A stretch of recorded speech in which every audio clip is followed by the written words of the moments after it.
আইন অনুযায়ী চলমান পদ্ধতিতে আগামী নির্বাচন হবে। আরপিওতে পিআর পদ্ধতি না থাকায় ইসি এটি নিয়ে ভাবছে না বলে জানান প্রধান নির্বাচন কমিশনার এএমএম নাসির উদ্দিন। নির্বাচন ভবনে সাংবাদিকদের সাথে তিনি বলেন, সর্বশক্তি প্রয়োগ করে হলেও আগামী ফেব্রুয়ারিতে নির্বাচন আয়োজন করবে ইসি। এনসিপিকে শাপলা প্রতীক্ষা দেওয়ার কোনো সুযোগ নেই বলে জানান প্রধান নির্বাচন কমিশনার। বিস্তারিত জানাচ্ছেন সৈয়দ রিয়াজ। আগামী জাতীয় নির্বাচনকে ঘিরে কমিশনের কর্মসূচির অগ্রগতি নিয়ে বৃহস্পতিবার বিকেলে আগারগাঁওয়ের নির্বাচন ভবনে সাংবাদিকদের ব্রিফ করেন প্রধান নির্বাচন কমিশনার এএমএম নাসির উদ্দিন। আমি তো অপেক্ষা করছি, আমি তো ফেব্রুয়ারি ইলেকশনের জন্য অপেক্ষা করতে কাজ করে যাচ্ছি। আমরা তো ফেব্রুয়ারিতে ইলেকশন করার জন্য প্রস্তুতি নিচ্ছি। সিইসি বলেন, সংবিধান ও আরপিওর বাইরে কোনো পদ্ধতিতে নির্বাচন করার সুযোগ নেই ইসির। এলএমই সার্টিফাইড বিশ্বসেরা কপারে তৈরি ওয়ালটন কেবলস, যা আপনার স্থাপনাকে রাখবে সব সময় নিরাপদ। পিআরটা তো আরপিও তো নাই, আমার সামনে তো আরপিও। আমি তো আমাকে যদি আরপিওটা বদলে যদি এটা অন্য একটা দিয়ে দেয় তাহলে এটা আইন না বদলালে তো পারি না। আমার সামনে তো আরপিও আছে। আরপিওটা তো যে আপনারা জানেন কিভাবে ভোট কালেক্ট করতে হয়, আমাকে তো আরপিও নিয়ে আগাতে হচ্ছে। নির্বাচনী মাঠে প্রতিদ্বন্দ্বীদের নিয়ম ভাঙার ইচ্ছাকে দমন করার আহ্বান জানিয়ে সিইসি বলেন, কেউ অনিয়মের আশ্রয় নিলে তার বিরুদ্ধে কঠোর ব্যবস্থা নেওয়া হবে। খেলোয়াড়দের তো ফাউল করার নিয়ত থেকে একটু দূরে থাকতে হবে। যারা খেলবেন তারা যদি ফাউল করার নিয়তে সবাই নামেন মাঠে তাহলে তো একটা মুশকিল। কিন্তু যাতে ফাউল না করতে পারেন তার যাবতীয় ব্যবস্থা আমরা নিব ইনশাআল্লাহ। নতুন দলের নিবন্ধন দিতে শেষ মুহূর্তে যাচাই বাছাই চলছে জানিয়ে সিইসি আরও বলেন, এ বিষয়ে খুব শীঘ্রই পত্রিকায় বিজ্ঞপ্তি দেয়া হবে। পিআর পদ্ধতিতে নির্বাচনের দাবি তুলে একটি দল দেশে অস্থিতিশীলতা তৈরি করতে চায় বলে অভিযোগ করেছেন বিএনপির স্থায়ী কমিটির সদস্য সালাউদ্দিন আহমদ। রাজধানীতে এক সেমিনারে তিনি বলেন, যারা পিআর চায় তারা দেশে স্বৈরতন্ত্র প্রতিষ্ঠা করতে চায়। আরেক অনুষ্ঠানে স্থায়ী কমিটির সদস্য এজেডএম জাহিদ হোসেন জানান, গণতন্ত্র পুনরুদ্ধারের নেতৃত্ব দিতে কয়েক সপ্তাহের মধ্যে দেশে ফিরবেন তারেক রহমান। কামরুজ্জামান রাজীবের রিপোর্ট। রাজধানীর সুপ্রিম কোর্ট মিলনায়তনে পিআর পদ্ধতিতে নির্বাচনের গ্রহণযোগ্যতা শীর্ষক সেমিনারের আয়োজন করে Bangladesh nationalist British law student alliance.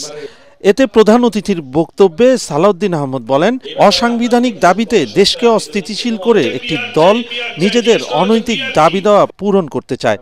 তিনি বলেন যে স্বৈরতন্ত্র অবসানের জন্য গণ অভ্যুত্থান হয়েছে, পিআর পদ্ধতিতে আবারও সেই স্বৈরতন্ত্র প্রতিষ্ঠিত হবে। পিআর মানে হচ্ছে পার্মানেন্ট রেস্টলেসনেস। এটার সর্বশেষ অভিজ্ঞতা হচ্ছে নেপাল। তো বাংলাদেশে এটা কারা চালু করতে যাচ্ছে, তাদের পিছনের উদ্দেশ্য কি? বাংলাদেশে সবসময় যেন অস্থিতিশীল পরিস্থিতি থাকে, সরকার ব্যবস্থায় স্থিতিশীলতা না আসে, এবং কখনো বাই মেজরিটি কোনো পার্টি ইলেকশন না সরকার গঠন না করতে পারে। বিভিন্ন জরিপের মাধ্যমে জাতিকে বিভ্রান্ত করা হচ্ছে দাবি করে তিনি বলেন, কোন রাজনৈতিক দলের অনৈতিক আবদার মানতে গিয়ে জাতিকে বিপদে ফেলা যাবে না। ভোট দিলাম সন্দ্বীপে, এমপি পেলাম মালদ্বীপে। এখন জনগণ যদি না জানে ভোট দেওয়ার পরে তাদেরকে এমপি হবে, তাহলে তো সেখানে প্রত্যক্ষ ডেমোক্রেসি এস্টাবলিশড হবে না, জনগণের রাইটটা এস্টাবলিশড হবে না। সবসময় রাষ্ট্রের একটা অস্থিরতা থাকবে, সেটার বেনিফিশিয়ারি হবে পার্শ্ববর্তী কোনো রাষ্ট্র অথবা বাংলাদেশের যারা কল্যাণ চায় না। অন্যদিকে ডিপ্লোমা ফার্মাসিস্ট অ্যাসোসিয়েশনের নবগঠিত কমিটিকে সাথে নিয়ে জিয়াউর রহমানের সমাধিতে শ্রদ্ধা নিবেদন শেষে বিএনপির স্থায়ী কমিটির সদস্য এজেডএম জাহিদ হোসেন বলেন, নির্বাচনকে সামনে রেখে দেশি বিদেশি সব ষড়যন্ত্র রুখে দিতে প্রস্তুত বিএনপি। কয়েক সপ্তাহের মধ্যে ইনশাআল্লাহ তারেক রহমান এসে বিএনপির নির্বাচনী প্রক্রিয়া নয়, গণতন্ত্র পুনরুদ্ধারের শেষ লগ্ন সেটির নেতৃত্ব দিবেন।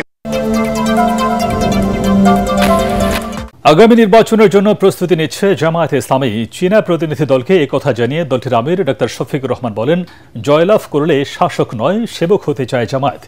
মগবাজারে দলের কেন্দ্রীয় কার্যালয়ে সৌজন্য সাক্ষাৎ শেষে সংবাদ সম্মেলনে একথা বলেন দলের সেক্রেটারি জেনারেল মিয়া গোলাম পরওয়ার।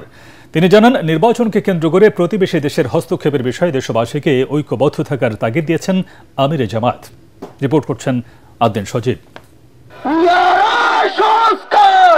ঐকমত্য কমিশনের আলোচনার মধ্যেই জুলাই সনদের আইনি ভিত্তি, পিআর পদ্ধতিতে নির্বাচন, জুলাই হত্যাকাণ্ডের দৃশ্যমান বিচার সহ কয়েকটি দাবিতে রাজপথের আন্দোলনে সরব হয় জামাত ইসলামী। এতেই প্রশ্ন ওঠে আগামী নির্বাচন নিয়ে দলটির অবস্থান নিয়ে।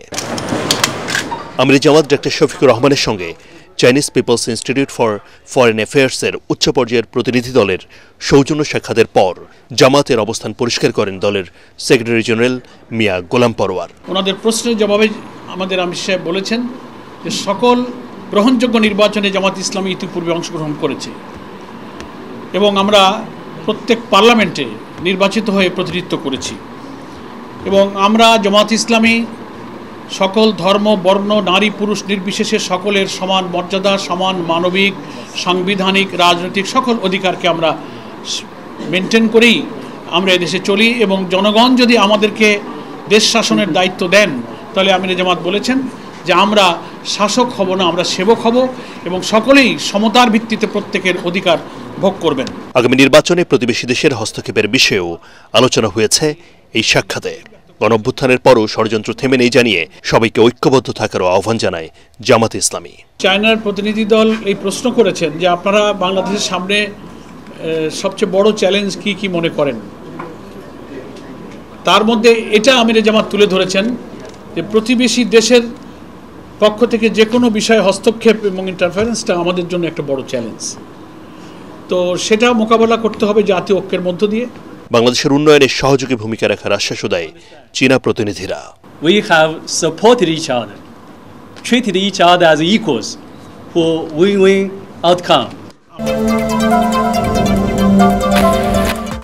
কোনো রাজনৈতিক দলের চাপের মুখে নির্বাচন কমিশন এনসিপিকে শাপলা প্রতীক্ষা দিচ্ছে না বলে মন্তব্য করেছেন এনসিপির উত্তরাঞ্চলের মুখ্য সংগঠক শারজিস আলম। তিনি বলেন, এনসিপিকে শাপলা প্রতীক্ষা দিতে আইনগত বাধা নেই। দুপুরে মৌলভীবাজার জেলা ও উপজেলা কমিটির সমন্বয়ক সভা শেষে তিনি সাংবাদিকদের এসব কথা বলেন। নিউ ইয়র্কে আওয়ামী লীগের হামলার প্রসঙ্গে তিনি বলেন, সফরকারীদের নিরাপত্তা দিতে সরকার ব্যর্থ হয়েছে। জেলা প্রধান সমন্বয়কারী ফাহাদ আলমের সভাপতিত্বে এ সময় স্থানীয় নেতারা উপস্থিত ছিলেন। আমরা চাই তাদের এটা একটা বড় ব্যর্থতা যে এইটুকু সাহস তারা দেখাতে পারছে না ওই জায়গায়। তো আমরা নতুন করে আবার আবেদন করেছি, আপনারা দেখেছেন ইতিমধ্যেই যে শাপলা প্রতীক তারা বলছে সংযুক্ত করা হয়নি, অথচ আমরা যেদিন আবেদন করেছি সেদিন থেকে তো তার এই প্রক্রিয়া যাওয়ার কথা। রাজনীতি ব্যবসায় পরিণত হয়েছে। রাজনীতিবিদরা সৎ ও জনমুখী না হলে দেশের সার্বিক উন্নয়ন সম্ভব নয় বলে মন্তব্য করেছেন জাতীয় ঐকমত্য কমিশনের সদস্য বদিউল আলম মজুমদার। তিনি বলেন, পুরনো ব্যবস্থা টিকিয়ে রাখতে জাতীয় নির্বাচনের আগে স্থানীয় সরকার নির্বাচন হতে দেয়নি রাজনৈতিক দলগুলো, মানা হয়নি সংস্কার কমিশনের পরামর্শ। তরিক ইসলামের রিপোর্ট। বিকেন্দ্রীকরণ ছাড়া বাংলাদেশের উন্নয়ন সম্ভব কিনা এমন বাস্তবতায় আলোচনা সভার আয়োজন করে গবেষণা সংস্থা পলিসি রিসার্চ ইনস্টিটিউট PRI।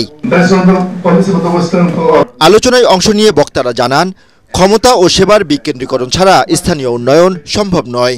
আর্থিক খরচ এবং কর তোলা এই ব্যবস্থাপনা শক্তিশালী হয়, সেই ব্যাপারেও আমাদেরকে সাহায্য করতে হবে। Growth rate has fallen, the job creation growth rate fallen from 3.3% to 1.8%. একটা গ্রামে একটা প্রাইমারি স্কুলে কিছু বেঞ্চ লাগবে, বরাদ্দ হলো কাবিটার টাকা, কাজের বিনিময়ে টাকা, but the decision will be finalized by the MP or his agent.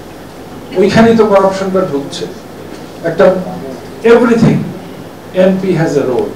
সভার প্রধান অতিথি জাতীয় ঐকমত্য কমিশনের সদস্য ডক্টর বদিউল আলম মজুমদার বলেন, জনপ্রতিনিধিদের দায়বদ্ধতা নিশ্চিতে বাড়াতে হবে জনগণের সম্পৃক্ততা।